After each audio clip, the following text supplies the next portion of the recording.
Welcome to the Celebrity Estates Wills of the Rich and Famous podcast. In this podcast, we break down high-profile celebrity estate planning cases for advisors and their clients. Most celebrity estate catastrophes are based on the same issues that everyday people face, just with the volume turned up. Our goal is to identify and extract the individual estate planning issues that lie at the heart of each story. We then discuss what advisors should expect and how to avoid common pitfalls. Hosted by wealthmanagement.com senior editor David Lenok. Hello everyone, and welcome to the latest episode of wealthmanagement.com's Celebrity Estates, Wills of the Rich and Famous.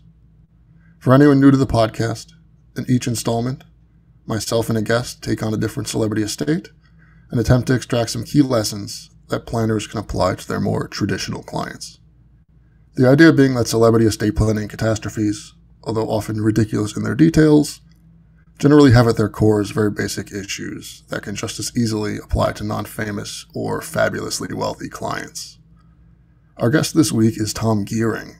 Tom is CEO and co-founder of Cult Wines Limited, the world's leading fine wine investment company, with assets under management of £130 million. Founded in 2007, Cult Wines provides physical fine wine portfolio management services to private individuals and clients of family offices, wealth managers, and private banks globally.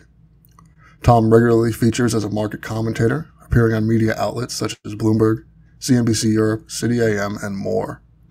He is a former runner-up on the BBC's Apprentice in 2012 as well. Thank you for joining us, Tom. I'm glad to be here. Thank you. So the subject of today's episode is Arnold Palmer. Palmer was an American professional golfer who is generally regarded as one of the greatest and most charismatic players in the sport's history. Nicknamed the King, his humble upbringing and plain-spoken nature, as well as his excellent play, made him the first superstar of the sports television age, which began in the 1950s, give or take. Palmer, Jack Nicklaus, and Gary Player made up golf's big three during the 1960s and are widely credited with popularizing and commercializing the sport around the world, basically bringing it out of the country clubs, or as much out of the country clubs as golf can be brought. In a career spanning more than 6 decades, he won 62 PGA Tour titles. He's the 5th on the tour's all-time victory list, trailing only Tiger Woods, Sam Snead, Jack Nicklaus, and Ben Hogan. He won 7 major titles in a 6-year period, and he also won the PGA Tour Lifetime Achievement Award in 1998. In 1974, he was one of the 13 original inductees into the World Golf Hall of Fame. Palmer was also a savvy entrepreneur and marketer, building several businesses during his life. As president of Arnold Palmer Enterprises, he supervised the design and development of more than 300 golf courses worldwide, as well as golf clubs and clothing lines. And though he gave his name to a blend of iced tea and lemonade, Palmer was also a wine lover, investing in Napa's Luna Vineyards and later launching his own line of California wines. Palmer regularly played at the Transamerica Senior Classic at the Silverado Resort in Napa during the 80s and 90s. Wine dinners and winery visits were a big part of that event, and he became somewhat of an enophile. In 1996, Palmer was one of the initial investors in Napa's Luna Winery, becoming one of the first major celebrities to lend his name to a private label, a trend that's exploded in popularity in the years since. Luna soon created Arnold Palmer Red and Arnold Palmer Pinot Grigio in 2005, and then eventually launched a standalone brand, Arnold Palmer Wines. Palmer died on September 25th, 2016, shortly after his 87th birthday. His estate was valued at some $900 million, and was divided between his 2 daughters, his second wife, who got $10 million, 8 employees, who got $25,000 each, and his charity, Arnie's Army, which received $10 million. Like the man himself, Palmer's wines are intended to be accessible, mostly weighing in at around $20 a bottle. However, there's a world of more expensive and valuable wines out there, and the market robust enough to make them legitimate investable commodities. So Tom, what are some of the very basics that clients and advisors should know about investing in fine wine? Yeah, thanks so much for that really interesting backstory of Arnold Palmer and for the introduction. So, look, I think when you're investing in fine wine, I mean, it's obviously, I think for an advisor perspective, one of the main things to consider and be aware of is the fact that it's an unregulated investment. In essence, buying wine as an investment is physically owning the underlying asset. So you're actually buying into cases and bottles of wines that you own, and your belief is that the fundamental underlying characteristics of wine, which is the demand, supply, and balance. And when I say that, what I mean is that some of the greatest wines in the world, and the wines that really fall into this category of investment grade, which we estimate to be around 1% of all the fine wine that's made, would actually make it investable wine. These wines are made in very small quantities. So, some of the best Burgundy Grand Crus, they only make thousands of bottles in a vintage. Some of the Bordeaux Grand Cru Classe, they might make 10,000 cases in a particular year. So these products are, luxury goods. They're rare, they're collectible, they're sought after, but they're also made in relatively small quantities. So in essence, the reason why fine wine has always appreciated in value, the reason the actual bottle of wine, the physical case, the actual product has always increased in value, is that you have a finite supply curve. In a particular vintage, in a particular region, from a particular producer, they make a certain amount of bottles. And forevermore that wine is in existence, it's dwindling in its supply. In that every year, people open those bottles, they consume those bottles, and every time someone pops a cork, there's one less bottle of that in existence, right? So you're going to have a supply curve that's ever decreasing, but at the same time, wine has this unique quality that over time, as it matures with age, it actually improves. And therefore, the demand for these wines increases as they become older and also as they become rarer. So those two factors, the increasing demand over time and the ever decreasing supply, inevitably for the greatest wines will increase their price. Obviously, people ask, well, what happens in 50 years time when it turns to vinegar? And of course, that is also an element to consider. These are, this is a consumable product, so it has a lifespan as well. But in essence, they are the fundamentals of why wines will increase in value. So when someone is considering it, or when, a private client advisor is considering, wine as an asset class, what they've got to consider is that, this is a specialist subject. This is an investment in a tangible asset class. So it does require expertise and, certain functions to actually maintain the value of that wine in terms of the storage, the insurance, and other factors of that nature. But if done in the correct way, and if managed properly throughout its entirety of its life, investing in wine can be one of the most rewarding investments anyone can make. And if you have the right mindset and you have the right approach to why you're investing in wine, you can also mitigate, the factors of, the wine is unregulated, and you do have these other factors to consider. So I think that, when investing in wine, I would say that most people should consider it a medium to long-term investment. It's not something that, you put your money into for a year and you play the market and you can sort of make a quick turn. You're not, this is not the type of market where you're going to make a quick profit on your money. You've got to have a medium to long-term approach to it. You've got to be comfortable about investing in an asset class that is unregulated. You've got to work with experts or have at least the knowledge yourself so that you can maintain that investment and therefore maximize the profit available to you. And if you can do all those things, then, our research has shown that fine wine can actually lower your overall risk in an investment portfolio because the volatility of wine is pretty low. And it can also, and I'd probably say the most attractive element of investing in wine, is it's a true diversifier. The prices of wine do not move in the same direction as the general economy. And that has never been that's not been highlighted more than in the last few months during the global pandemic. As we've seen around the world, huge volatility in the stock markets and, of course, a lot of uncertainty in economies. Wine prices have actually held steady, and in some regards, some prices in wines have actually increased in value. So investors in wine have actually seen much lower volatility and have actually seen some price appreciation over the last 2 or 3 months. And that really is testament to wine's ability to help diversify an investment portfolio whilst also generating attractive returns. It's interesting that you mentioned that because, on this show, we've had several episodes that are about, for lack of a better term, passion assets. Yeah. And I think our most, sometimes it's about collectibles, which I don't think is a particularly direct comparison. But, I think in terms of investment, in terms of alternative investments, art is a lot of times fine art is put into the sort of same category as fine wine, but Yeah. that market is highly volatile and notoriously so. And so I find it interesting that even the most sort of common comparison that I can come up with is it's actually completely different in terms of its market performance and sort of what you're looking for in a portfolio with it. Yeah, I think if you're looking at the comparisons to say art, the reason why say the art market is a lot more volatile is that sometimes the real artists, the real paintings that are going to sort of hit the right sort of target returns are often very few in existence, like much more minute than I said about thousands of bottles or thousands of cases. And you're talking about maybe a handful of paintings by a particular artist a particular year. So they may only come to market once every few years, maybe once in a decade.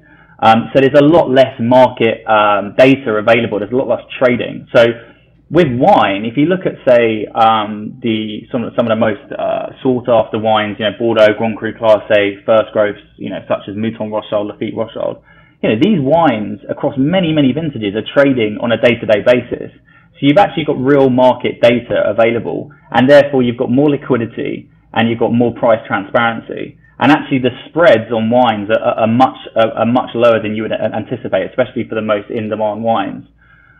So for all of those reasons, it's one of the things when you look at, say, art and wine as a comparable. I often say with wine, you're actually buying into, obviously, excuse the pun, but you're buying into something that's a much more liquid alternative investment class than, say, art. And also the barriers to entry. The barriers to entry are a lot lower. And when I mean that, I say, again, if you look at, say, the art market and the type of paintings you might have to invest into to make the returns that you're looking for, you might have to be spending, hundreds of thousands, if not millions of dollars, right? Now, the thing about wine is even the most expensive wines in the world, the most sought after, the rarest, you're talking about maybe some Burgundies like Domaine de la Romani Conti, but even, this is expensive, right? I mean, you can buy a bottle of Romani Conti for around $20,000 US. So of course, that's a huge amount of money for a bottle of wine. But comparably, that's the most expensive bottle of wine that's available on the market. So, most investors, even a retail investor, theoretically could buy the most expensive bottle of wine you can buy on the market as an investment. So there's a slightly higher level of democratization when it comes to wine versus, say, art or collectible artworks or even classic cars, which requires a much higher sort of entry point and offer a lot less liquidity when it comes to valuations, tradable information. And one of the other things that a lot of people don't realize is the fine wine market actually has a recognized exchange. So there was actually a wine exchange set up in the early 2000s called LiveX, and that actually trades and reports on a day-to-day basis across 50,000 wines, reporting their daily price changes. So that actually provides the market with a lot of liquidity as well. Interesting. I'm glad you mentioned this idea of barrier to entry, because I think when clients and advisors sort of think about wine investment, it's very easy for them to picture the end game, right? Where it's like, oh yes, I have this wine cellar full of valuable wines and I enjoy it and I get to show it off. But I feel like the entry point is really sort of confusing to a lot of people, including myself. So if I'm a client or an advisor, if I'm an advisor and my client walks in expressing some interest in investing in wine, what do those first steps look like? Is it just them going out and buying wine and keeping it in their basement? Are you investing, you're sending it like almost like stocks where you're sending it to a warehouse and it never comes out of the warehouse, you just own a piece of it? What are these, I guess, how does the actual ownership and buying in process, what does it look like? Yeah, I'll answer it two ways. I'll answer it more generally, which is not involving cult wine. So just generally, if you wanted to invest in wine, what's the best way to approach it? And to tackle that question first, when you're investing in wine, it's very important that you undertake all of the measures to make sure that you can guarantee the provenance of the wine, so guarantee the authenticity, the traceable history. Also very important to ensure that you maintain the storage of that wine in a temperature control, humidity control conditions. And of course, if you're really investing in wine seriously, investing maybe hundreds of thousands of dollars, let's say, you need to have enough storage space to facilitate that sort of size of collection. So our advice to investors wherever they are in the world is to seek out professional storage facilities. And one of the big advantages for investors around the world is that in Europe, and in particular the UK, we actually have a bonded warehouse system. Now, what that means is a warehousing facility that is exempt of any taxes or duties or tariffs. So, for example, in the US currently, if you import wines from the EU into the US, so if you're buying a Bordeaux wine, for example, the US government currently have a 25% tariff implemented. But there is a way for a US investor to actually circumvent those tariffs, because if you buy the wines and actually store them in one of these tax-free locations, in a tax-free bonded warehouse, first of all, it's an unregulated asset, so you don't have to report it on your IRS because you're buying a physical case of wine. The entity from which you buy the asset doesn't have to be FATCA regulated, so you don't have any of the sort of restrictions that you would have as a normal US investor investing in a financial service or a financial instrument outside of the US. And you get the benefit of having your wine stored in a professional warehouse where you can guarantee the authenticity, you can guarantee the provenance, you can guarantee the conditions that the wine's kept in, which means that when you come to resell that wine, you're actually going to maximize the value of it. It's actually going to be more attractive for wine buyers all around the world. So when you get to that resale point, you're actually going to open yourself up to a bigger global market than you would do if you stored them in your home. Plus, of course, you haven't had to deliver the wines to your house, your home seller. You haven't had to pay for the US tariffs or the import duties or taxes you might have had to pay. So you're buying and investing tax-free. So in essence, you're maximizing the returns that you're possibly going to make from your investment. So in essence, if you're approaching wine seriously as an investment, it should always be approached from the perspective of buying the wine, storing it in a professional warehousing location, and preferably one that offers a tax-free location that you can keep it for your entirety of your investment. And in terms of how we work as a business, we are investment managers first and foremost. We're an investment manager. We just happen to manage an asset that's wine. Of course, you mentioned it earlier, passion. Of course, we have a passion for wines. We have expertise in wine, but we have a vested interest in our clients' portfolios increasing in value. So we align our interests with our clients. So the point that a client comes to us and says, I'm looking to invest $100,000 US, what we do is our first step is understand the client. What type of investor are you? Are you cautious? What's your appetite to risk? What length of investment term? Do you have any knowledge of wine? Is this something, that you have no knowledge of, you have some knowledge of? Is it something you've invested before? Investment term, capital, all these sort of elements. And based upon each individual's objectives, we will then build a personalized portfolio strategy tailored to that individual's objectives to deliver the returns that they're looking to get out of the portfolio. So again, we're set up to be, we have an investment committee, we have a top-down asset management approach, and we have portfolio managers, and those portfolio managers manage your account on your behalf, and they will advise you throughout the life cycle about when to buy, when to sell, and we will undertake all of those processes for you. So we provide an end-to-end solution, and in essence, we exist to help people to invest in the wine market who maybe don't have the expertise or the knowledge, maybe don't have the necessary connections or access to the wines that they want to buy, and simply maybe don't have enough time to dedicate to building a profitable wine collection. So we're here to really simplify the process and deliver an enjoyable experience from end to end. That's interesting, and honestly, I never even thought about the idea that most, if you're really seriously getting into investing in wines, obviously there's valuable wines made in the U.S., but if you're a U.S.-based person, just by the very nature, you're going to be importing things from France and Germany and Italy. And it's obvious saying it out loud, but I think these are the sort of questions that people who haven't really thought about this are not even, it's not even going to occur to them.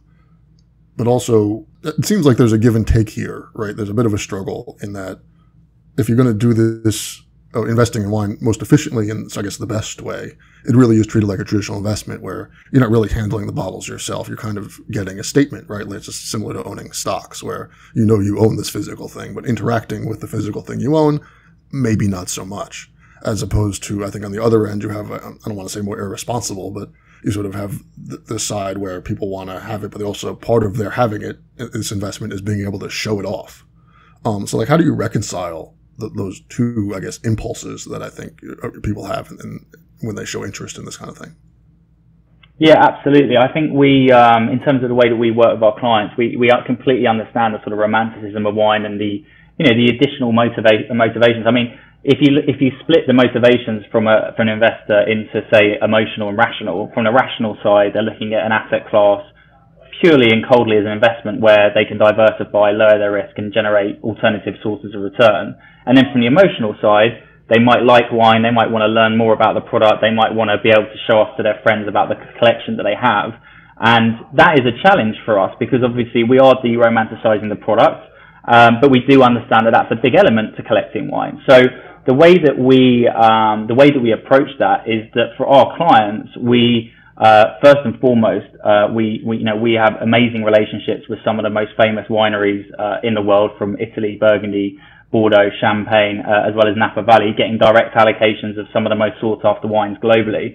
And because of those relationships, we actually have direct access to some of the winemakers and the owners of these places. So we organize events, we organize vineyard tours. We can actually curate trips for individual clients to different regions and actually pick out some of their favorite places to visit. And for us, that's really important because, of course, it's an investment, it's a financial instrument that you want to generate a profit from, but also at the same time, it is something to enjoy, it's something to experience, and our relationships and our expertise mean that we can facilitate that for our clients. So we really want to make that as part of the overall experience of investing in wine. And second of all, from a sort of the physicality perspective, yeah, there is a disconnect between, one of our clients who might be based in, Kansas City, who's got $200,000 in a wine portfolio that he might never see, that's in a warehouse that's in a part of England he's never heard of. And apart from a line on his mobile when he logged into our online portfolio management tool, there isn't really much to it than that. So, first and foremost, we try and bring our clients, into the process a little bit more. They can, if they ever come to the UK, they can actually visit the warehouse, they can see their wines. But we also have our own photographic studio.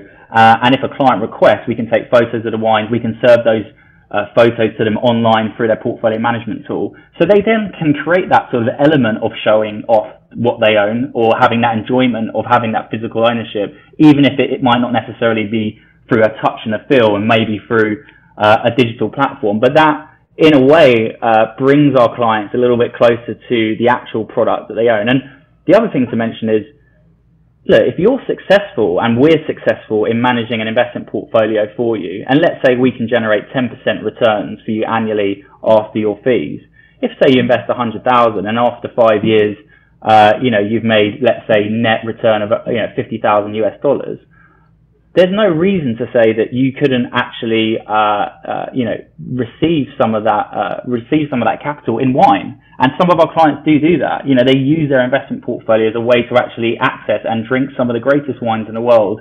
for free in effect. So, because you physically own the underlying asset, and this is a really important point because, some of your listeners out there might be aware or have heard of wine funds before. And I think one of the great elements of what we provide versus a wine fund is that people actually do own these wines. They do have title and ownership of them. So in a fund, you have 5,000 investors, $100,000 US in a $50 million fund. But they all own a share of a wine. If you've got a bottle of Petrus in that fund, you can't split it between 5,000 people. Now, with an individualized portfolio, everyone owns that underlying asset. So there's no reason why our guy in Kansas City who invested $200,000 in a few years' time, if he's made a tidy profit, there's absolutely no reason why we couldn't actually ship that wine directly to his door for him to enjoy with his friends. So, there is a lot of experience that can be had even through investing in a wine portfolio. That's very interesting. And you kind of superseded my next question by addressing the wine funds issue. But, at the risk of getting too in the weeds, at the very beginning of our conversation, you talked about the interesting, value growth curve that wines have, where they sort of are growing in value constantly from the time they're made, and then they become vinegar. What does that look like? What does that mean, I guess, at that end point? Does it just pour over, for pardon the pun, into some, now it's the high-end vinegar market that we're investing in? Or does it just become worth zero? Like, I guess, what does that end point look like where where you get towards that end of that lifetime curve? Yeah, it's a great question. It's something that comes up a lot, and it's a real key part of the way that we analyze and evaluate the market. Now, every different grape variety in every different region have different maturity profiles. So, Pinot Noir made from a Premier Cru might have a 20-year maturity profile where, depending on the producer, you might be something more like a hockey stick at the beginning, and then it's going to peak, and then it's going to drop off on the other side, and then you might have, in essence, you can have loads of different types of maturity curves for these types of wines. So, as part of our in-house proprietary trading algorithms, we ingest data around drinking windows, and we ingest data around optimal drinking windows, as in when they're going to hit their peak maturity. And we build in those risk factors. So what we do is, like, for example, if you say buy, 1982 Bordeaux now, what is the additional risk you're taking on for the potential profit that we're generating? And that's what's important for us. We don't look at it purely from you buy at this price, you sell at that price. We look at it from the perspective of what is the risk-adjusted returns of investing in this wine now. And that doesn't mean we completely eliminate the potential of investing in a mature wine, because, for example, and this is a very extreme example, last year, the world record price was achieved for a bottle of wine in auction. It actually happened in New York, and I think it was a Christie's auction, but forgive me if I'm wrong, it might be Sotheby's, but I think it was Christie's or Sotheby's in New York last year. A bottle of 1945, so end of World War II era vintage, of Domaine de la Romani Conti, of which they only made 600 bottles of in that year. It's the last known guaranteed authenticity provenance bottle. But that one bottle of that wine sold at auction for $500,000. For one bottle of wine.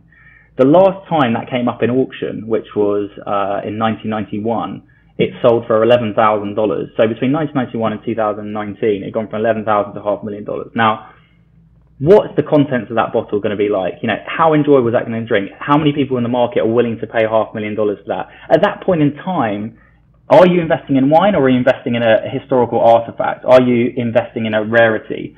It's a grey area. Of course, some people may argue that the enjoyment of that wine from a pure qualitative perspective has finished, or at least has reduced significantly. But other people may say that, it's the elixir of gods, to be able to drink a 1945 Romani Conti. And of course, there's that, competition between wine collectors to own the rarest and most, sought after, or what we call in the wine world, the unicorn wine.